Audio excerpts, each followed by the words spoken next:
There is a locked shed in the middle of the woods.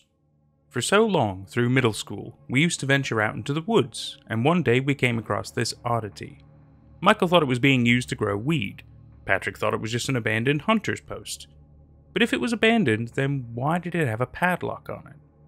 My friend Carlson speculated it was used by human traffickers. We all had wild theories about what may have been behind the doors of that ominous shed in the middle of woods, and multiple times we said that we were going to bust in and see what it was for ourselves. And every time we ended up getting cold feet. However, school was ending, summer was approaching, and we would all be going our separate ways as Michael was moving and Carlson was going to a different school. We were all trying to decide on what we would do with our last days together, and we all had the answer in the back of our minds. We were going to put the mysterious shed behind us, and see for ourselves what it was once and for all. After school, we grabbed some water and our bikes, and rode out for the portion of the woods we usually ride around and play in. It was a noon dismissal, so we had plenty of time to figure out what was in that shed and go about the rest of our last day together. The journey was uneasy. I don't know if it was the sadness of knowing that our friends were going away, the excitement of solving an age-old mystery, or if it was something else entirely. I would almost call it a sense of dread. But what was so scary about a creepy tool shed in the middle of the woods? Finally, after about 20 minutes, we arrived. The small metal structure stood like a sentinel against the overgrowth that had encroached upon it, bearing marks from animals attempting to get in. Carlson took out a pair of pliers to cut the rusted chains around the doors. I still can't believe your dad let you use that. He didn't let me, he was just too drunk to see me take it. With a snap, the rusted chains gave way and fell to the ground. The doors began to swing open, and I could almost hear the sound of everyone's heart pumping in anticipation. The doors swung open to nothing but a small writing desk, and a hatch that led further underground. Well, this was disappointing, Patrick blurted out. Come on, guys, there has to be something interesting in here. Maybe check the drawers for some lost cash. We looked around, and all we found were notes, too time-worn to make out any sentences and symbols. We were about to leave when Carlson opened the hatch. We looked down and saw a ladder that descended onto a concrete stone floor. Dude, this is getting creepy. I shared Michael's sentiment. Whatever's down there was something we were never meant to see. Come on, guys, we came here to do a job, and that's to see what all the hype was about. I'm going down. Carlson said brave and foolhardy. Upon seeing he didn't die instantly, his courage became infectious, and we all descended downwards into the dark cellar. It was cold, unnaturally so. None of us had brought our flashlights, so we had to waste precious phone battery and use the flashlight apps. A single stone corridor stretched out into an almost infinite hallway, with doors on each side of the hall. None of the doors had windows, so we couldn't see what might have been occupying these foreboding chambers. Dude, this is starting to get creepy. Maybe we should head up. Head up if you want, but this is starting to get interesting.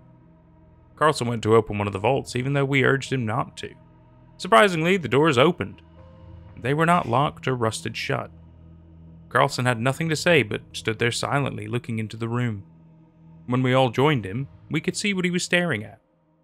It was a skeleton, and it looked to be in the shape of a man, but with the skull of a deer, antlers and all. Maybe it was a hunter. Nobody bought that. Whatever we were looking at wasn't the skeleton of a human, that's for sure. The other rooms we opened were similar, but some had more than skeletons. Some had dresses made of animal fur that were ruined and writhing with insect larvae. Some had fashioned jewelry that looked like it came from rocks and animal bones. The stench of it was becoming unbearable, so we finally made it to the final door at the end of the hallway. As we opened it, we saw that it wasn't another cell, but a laboratory of sorts. Beds with straps and restraints, another writing desk with a human skeleton in the chair, and a shelf that still had vials of odd-colored liquids. Upon further investigation, we found a notebook, one that wasn't so tattered, and we used our flashlights to read through the contents. 13th October, 2001. We had been getting reports of strange sightings in the woods. People report bipedal deer stalking them and reporting the sights as close to town as the edge of the woods. The police and state park have been notified. 16th October, 2001. A boy went missing in the woods and was found by a collaboration of police and state park rangers. He was found with his insides torn out in a puddle of gore. That's when we found the animal that had attacked him. a bipedal deer as described by the townsfolk. It took a lot of bullets to kill it, and we didn't know who to call this into. Ultimately, we called the CDC for fear that it may have been carrying a disease. 19th October 2001. The CDC has passed this case down to an unnamed government branch who wants to set up surveillance in the woods. We aren't being told anything. However, as a wildlife ranger, they wanted me with them to help chart the area. I have a bad feeling about this. 25th October 2001. They began construction on an underground facility. Well, when I saw it begun, I mean they took an old bomb shelter that belonged to a John Doe and converted it into a laboratory. We've named these creatures the Voracious, probably a play on the fact that these creatures seem entirely driven by the need to feed. What gets me is how human they look and the fact they seem to possess some language, but we don't know what it means, nor do we have references in any known language. 1st November 2001. I had to sign an NDA about everything that happens in my time here. They finally let me into the laboratory they had set up, where they were doing horrific experiments upon the Voracious. Their teeth are razor sharp, and we have no idea how many there are in the woods, but speculate that they have been here for a long time. A very long time. Our phone's batteries were getting low, and the lights were starting to flicker. We all decided to go back up. The run down the hallway was terrifying, seeing as how I was expecting a door to fly open, and those monsters to pop out at me at any moment. We all made it to the surface and bolted out of the shed as fast as possible. Even though it was broad daylight, I still felt like we were being watched from every angle. The treetops, the thickets, I couldn't wait to get the hell out of those woods. We reached our houses and made a silent vow to never talk about what we found in the shed. I, however, kept the book and continued to read through the notes. They were unremarkable, only detailing the ranger's ascension of authority the more he worked on this case. Until I reached the final entry. 1st December 2001. We heard gunfire and screaming coming from the grounds outside. They have us surrounded. There must be dozens of them. Where did they all come from? I hope whoever finds this journal can help spread the truth that there is something evil in these woods.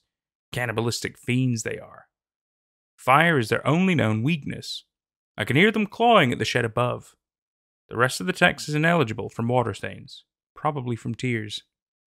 I'm in high school now, and to this day I still refuse to go into the woods. I still set my own curfew before sundown, and I still hear stories about people who go into the woods and never come back. And some nights, when I look out my window into the dark woods, bloodshot eyes stare back at me. And that was There Is a Locked Shed in the Middle of the Woods by Lustrousscorpio. Great name, great name. So what I like about this story, it's not crazy long. It's a nice, simple, short story. It's got a level of mystery to it. It's got some intrigue. You've got mad scientist-y kind of work going on when they're experimenting on the creatures, the Voracious. I like the fact that they're kind of a strange bipedal deer people. And it's weird because later on he talks about how like they're human-like, but it's like, well, they might have like a level of human anatomy, but then they've also got the deer head thing, which makes them kind of different. But then it also mentions cannibalistic, which is also a bit confusing because I think the better word would be carnivorous. The fact that they eat meat. I mean, yeah, they eat people, but they're not eating like similar people and stuff like that, you know. So it's argumentative. Anyway, the point is, I like the story. I think it's got a lot of promise. It feels like there could be more. It kind of felt like it kind of just stopped, but I suppose it's fair enough. It's just kind of like kids going in the woods. They experience a creepy thing going on, and you know, they decide not to pursue it any further, which is the right thing to do. It's pretty smart. Maybe talk to the authorities about it.